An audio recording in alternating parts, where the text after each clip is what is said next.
talking about Chota Rajan and the underworld, one of the very fascinating stories one gets from your memoirs is how you were investigating a particular case that related to a gangster, and quite by accident, you stumbled upon the fact that there was a connection to a very senior former IB director. It seemed at first to be some sort of set of errors, but then there was also a suggestion that was the former IB director actually working on a plot to eliminate Chota Rajan and his accomplices. So I don't want to give away the story. I want you to tell us the story. So the detailed story is, of course, there in the book. But it's not to eliminate Chota Rajan. What we have read later on and we have come to know, I have not got it substantiated. It was an attempt to use Chota Rajan for against Dawood Ibrahim. But his two henchmen were giving extortion calls. And I've explained in the book how I flew my team to Delhi and they accidentally... So tell the story from the beginning. Assume the audience knows nothing. Then how would they read the book? Thoda sa to bataiye na. Okay. So you were investigating a gangster and you were tracking his phone calls. Now, how did this link to, because I want you to tell us who the IB director or the former IB director was in the end of this story. How did it end up linking to a former IB chief who actually called and made a complaint to the police, and that's how the whole story came out? So when the team flew from Mumbai to Delhi, and they had put surveillance on two boys, Vicky Malhotra, and that time they were only after him. We were also after Farid Tanasha. But Vicky Malhotra was in an upscale hotel restaurant in Connaught Place in Delhi. And the team is waiting, watching, and they know he's talking to some other person. But they didn't know who he was. And the team was in touch with me in Mumbai because our DCP had missed his flight. And when this duo got up from the restaurant, they are on their way out and they are in the car. This team, led by a very dynamic officer, he was one of our best, Inspector Patil. He overtakes them and he wants to arrest Vicky Malhotra when the other person introduced himself as the former director of IB. Now, naturally, Inspector Patil is absolutely flabbergasted. DCP is not there. DCP has taken the next flight, not reachable on mobile. So, Patil rings me up and says this person says that he is former IB chief. Now, I mean, this is so bizarre that I didn't believe it either. Yeah. So I asked that person, okay, tell me your batchmates if you are ex-director IB. Who are your batchmates in Maharashtra? And he tells them all. I mean, like, it's correct. Now I am wondering what to do. And he's also asking you, ki aap kaun ho? Yeah. And he's also insisting that we leave Vicky Malhotra. And he tells me that you are telling a lie that you are a joint commissioner crime. You are not joint commissioner crime.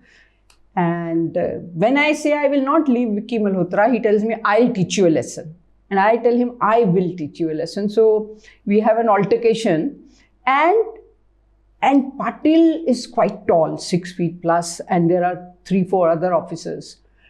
So I don't know what happened in the mind of former director IB. He rings up PCR New Delhi and asks for help. Yeah. While sending the help, this information leaks and it's sitting in Mumbai. I'm watching TV in my office chamber where it comes former director, IB, Scotted and all. So this comes and now you know who is the former director. And you are of course referring to the present National Security Advisor, Ajit Doval. Yeah. What a story. And later, a former Home Secretary gives an interview suggesting that there was a plan, as you said, to use or convert Chota Rajan and use him against Dawood Ibrahim. Do you think that's what was happening? I mean, do you understand the story more today? So, yeah, after it was explained, I understood. But at that time, our emphasis was first to pick up Vicky Malhotra, who had gone berserk giving extortion calls, and then Farid Tanasha, who was in a different place.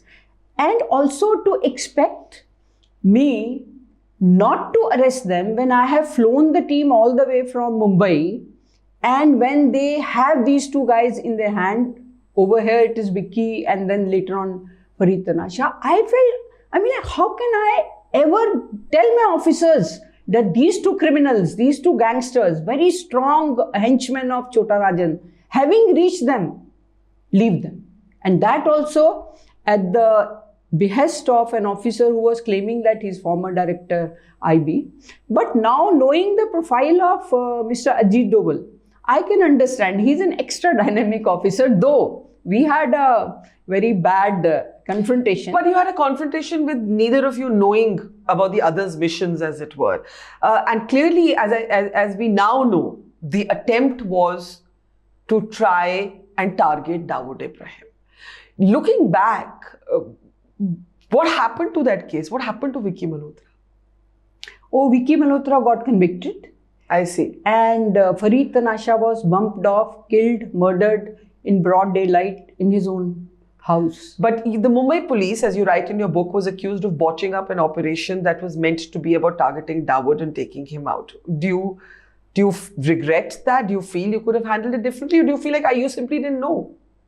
No, I think we handled it very professionally. You just cannot do it. Had I dropped Vicky and Fareed and asked my officers to come back, there would have been an inquiry and there would have been lots of aspersions on why it was done.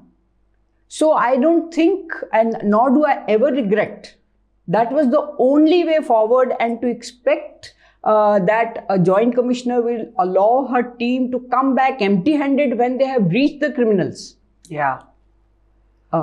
Did you and Mr. Doval ever cross paths after that? No, he refuses to meet me, by the way. He still holds that against you? I think so. Did you try and meet him after that? Yeah, when I came here in Delhi as DG Bureau of Police Research and Development, I had sought appointment with all the senior DGs, senior police officers. He was one of them and he did not agree. So you think he holds it against you till this day? I think, Barkha, you better call him in your show. No, but it's you know what, as stories go, it's a great story. Because you see this in the movies, but it actually happens in real life. And I think your chapter in the book ends by saying truth is much more dramatic and sometimes stranger than fiction.